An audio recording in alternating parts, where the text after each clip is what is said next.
Георгий, предстатель небесный, целитель всех нужд и печали и ран.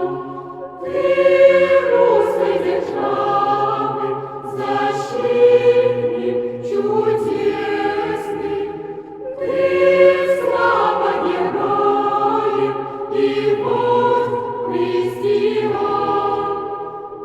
Твое, Божий воин, прославлено имя, величие страданий во имя Христа.